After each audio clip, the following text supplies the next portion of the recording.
யாருக்கும் சேர்த்துட்டா வீட்லயே நினைச்சு அழகான குணத்தோட நடந்துக்கிறணும். அது சொல்லிப்பட்டு வாழ்த்த பகும்பி அருகி தன் குடும்பத்தாரிடத்திலே நளினமாக மென்மையாக நடந்து கொள்கிறாரே அவர் உங்களின் சிறந்தவர், ஈமான்ல நிறைவானவர் என்று சொல்லி நபிகள் நாயகம் ஸல்லல்லாஹு அலைஹி வஸல்லம் சொன்னதாக திருமதியில பதிவு செய்யப்பட்டிருக்க பார்க்கிறோம். அதே மாதிரி பாத்தீங்கன்னு சொன்ன ரசூலுல்லாஹ்வுடைய அந்த இறங்கி வரக்கூடிய சுபாவம், ரொம்ப எளிமையாக நடக்கக்கூடிய சுபாவம், அதுக்கு ஆயிஷா ரலியல்லாஹு அன்ஹா நிறைய உதாரணங்கள் சொல்லியிருக்காங்க. ரசூலுல்லாஹ் பத்தி அவங்க சொல்லும்போது சொன்னாங்க ஒரு தடவை, ரசூலுல்லாஹ்வுடைய வாழ்க்கை எப்படி இருந்துச்சு, குடும்ப வாழ்க்கை எப்படி இருந்துச்சு, 4 சுவர்களுக்கு இடையில அவர் வாழ்க்கை எப்படி இருந்துச்சு, தொழுது முடிஞ்சு போட்டு வீட்டுக்கு வந்தாங்கன்னு சொன்ன அவங்க எப்படி இருப்பாங்க. ரசூலுல்லாஹ் அவங்க ஆயிஷா சொல்றாங்க, கான நபியு யகூனு ஃபீ மிஹ்னத்தி அஹ்லிஹி, வீட்டுக்கு வந்து விட்டால் வீட்டாருடைய வேலைகளுக்கு ஒத்தாசை செய்வார்கள். அன்னைக்கு இருந்த வீட்டு வேலைன்னா என்னங்க, ரசூலுல்லாஹ்வுடைய காலத்துக்கு போடுவோம். ரசூலுல்லாஹ்வுடைய அன்றைக்கு இருந்த காலத்துல இருந்து பெரிய அளவுல என்ன செய்யுது, அரிசி பருப்பு கோதுமை காகி இதெல்லாம் ஒன்றும் கிடையாது. சக்கரை உளுந்த பருப்பு துவரம் பருப்பு இந்த நாட்டெல்லாம் கிடையாது. அங்க ஒண்ணு இருந்தா என்ன இருக்கும், கோதுமை இருக்கும், கொஞ்சம் இறைச்சி இருக்கும், கொஞ்சம் பால் இருக்கும், இவ்வளவுதான் மேட்ரு. அவங்களுடைய உணவுப் பொருட்கள் உணவு தானியம் சொன்ன மீறி மீறிப்படாத கொஞ்சம் கிஸ்மிஸ் பழம் இருக்கும், பேரிச்சம்பழம் இருக்கும், அப்படி என்ன செய்ய கொஞ்சம் கொஞ்சம் உணவுப் பொருள் இருக்கும். மேக்சிமம் அதிகமா அவங்க சாப்பிடுற பொருள் என்ன, ரொட்டி தான். ரொட்டி கூட உமிகளை கலந்திருக்கக்கூடிய உமி நீக்கப்படாத அந்த என்ன செய்யுது முரட்டு கோதுமை தான் அவங்களுடைய அன்றாட உணவு. அந்த உணவை என்ன செய்வாங்க, அதை அரைப்பாங்க, அதை பொடிப்பாங்க. இதுக்கு யார் ரசூலுல்லாஹ் நினைச்சோம், மாவு குழைக்கும் போது யார் ஹெல்ப் பண்ணியிருப்பாங்க.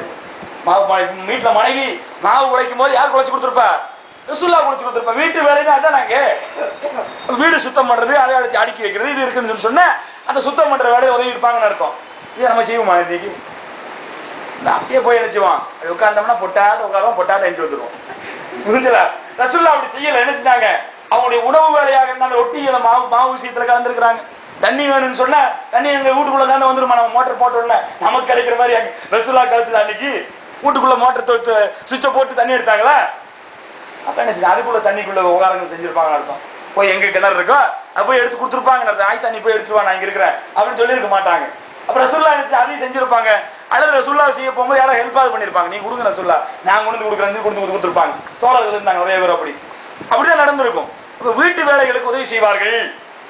அது கணவர் என்ற அடிப்படையில் அந்த கடமையில செஞ்சுக்கிட்டு இருக்கும்போது அல்லாஹ்வுடைய கடமை வரும். பாங்கு சொல்லும் பள்ளியா செல்ல ஆயிஷா விட்டு போயே போயிடுவாங்க. இங்கே இருந்தா இப்பதானே இருந்தாங்க, இப்படின்னு பார்த்தா காணாம போயிடுவாங்க. ஏன், அங்க அந்த டியூட்டி வந்துடும். எந்த டியூட்டி, அவர் அல்லாஹ்வுடைய தூதர், மக்களுக்கு தொழுகையினுடைய கடமையை சொல்ல வேண்டியவர். பாங்கு சொல்லப்பட்டுச்சுன்னா செய்ய வேண்டிய வேலை என்னங்கிறத அதை உணர்த்த வேண்டிய கடமை அங்க வந்துருது இல்ல, அந்த டியூட்டியை பார்க்க போயிடுவாங்க. என்னமா ஆயிஷாவுக்கும் அவங்களுக்கு எந்த தொடர்பு இல்லாத மாதிரி, அறிமுகமே இல்லாத மாதிரி அப்படியே விட்டவார்கள் விட்டு போயிடுவாங்க. இப்படி தன்னுடைய கணவரை பற்றி ஆயிஷா ரலியல்லாஹு அன்ஹா சொல்லக்கூடிய செய்தி புகாரி அபூதாவுது போன்ற செய்தி என்று இந்த நபிமொழி நூல்கள் என்ன செய்ய பதிவு செய்யப்பட்டிருக்கிறத பார்க்கிறோம். இந்த மாதிரி என்ன செஞ்சாங்க இருந்தாங்க. அதே மாதிரி பாத்தீங்கன்னு சொன்ன மனைவிமார்கள் என்ன செஞ்சாங்க, கருத்து சொல்வதற்கு வாய்ப்பு கொடுத்தாங்க. கருத்து சொல்றது பெரிய ஓரளவுக்கு மீறிட்டன் பெரிய அளவுக்கு போயிட்டான்னு சொன்னா அதுக்கு பிறகு நம்மளாம் நினைச்ச மாட்டோம், அப்படின்ட்டுருவான், எனக்கு தெரியும் அப்படின்ட்டுருவான். ஆனா ரசூல் ஸல்லல்லாஹு அலைஹி வஸல்லம் கருத்து சொல்வதற்கு இவருக்கு கருத்துக்கு பஞ்சமா இருந்துச்சா, வானத்து செய்கள் அவர்கள் வாசலில் இருந்தது. வாசலுக்கு அல்லாஹ் என்ன செஞ்சா, ஜிப்ரீல் அனுப்பி விட்டு கருத்து கொடுத்தான், தேவைப்பட்ட விஷயங்களை சொல்லி கொடுத்தான். அந்த மாதிரி ஒரு சிச்சுவேஷன்ல இருக்கக்கூடிய ஞானத்தின் திறவுகோலாக இருந்தவர் அவருக்கு என்ன செய்யறாரு சொன்ன அவர் வந்துச்சாங்க, மனைவிமார்கள் கருத்து சொல்கிற போது கேட்டுக்கொண்டாங்க. அப்படியா, ஓகே, அப்படி நல்ல கருத்தாக இருந்துச்சு சொன்னா அதை என்னை ஏற்றுக்கொள்பவராக இருந்தார்கள். அப்படிலாம் இருந்துச்சு. நபிகள் நாயகம் ஸல்லல்லாஹு அலைஹி வஸல்லம் பற்றி வந்திருக்கிறத பார்க்கிறோம். அது எப்படி எங்க எந்த அடிப்படையில் நான் சொல்றேன் என்று கேட்டா, ஒரு நாள் உமர் ரலியல்லாஹு அன்ஹு அவர்களுக்கு அவன் மனைவிக்கு விடல சின்ன பிரச்சனை. இந்தமா வாய் பூச்சி பேச மாட்டாங்க, எதிர்த்து வாய்வில்லா பூச்சி. அது ஒரு நாள் பார்த்தா என்ன செஞ்சிச்சு, எழுத்து பேச ஆரம்பிச்சிச்சு. உமர் ரலியல்லாஹு அன்ஹுக்கு எழுத்து பேசணும்னு அப்போ உமர் ரலியல்லாஹு அன்ஹு கேட்கறாங்க, ரொம்ப துணிஞ்சு போயிட்டீங்களா இப்பெல்லாம், நீங்க மக்கால இருக்கும்போது புழு வாயில்லா பூச்சி மாதிரி இறந்தீங்க, மதீனாவுக்கு வந்தோன்னு இங்க இருக்கிற பொம்பளை மாதிரி ஆரம்பிச்சிங்களா? இங்க இருக்கிற பொம்பளை நினைச்சுவாங்க யார் ராஜ்யம், பொம்பளை ராஜ்யம். மதீனாவை பொறுத்த வரைக்கும், மக்காவை பொறுத்த வரைக்கும் யாருடைய ராஜ்யம், அங்க வந்து என்ன ஆண்களுடைய ராஜ்யம். எல்லாம் ஹிஜ்ரத் செஞ்சு இங்க வந்து இருக்கிறாங்க. இங்க வந்து பார்த்தா என்ன இங்க இருக்கிற பொம்பளைகள்லாம் மச்சான போட்டு வாட்டி எடுக்கிறத பார்த்துட்டு இங்கே என்ன செய்யுதுன்னு சொன்னா நீங்களும் அந்த மாதிரி பழகிட்டீங்களா அப்படின்னு சொல்லி உமர் ரலியல்லாஹு அன்ஹு கேட்கறாங்க. இங்க இருக்கிற பழக்கம் உங்களுக்கு வந்துருச்சாங்க.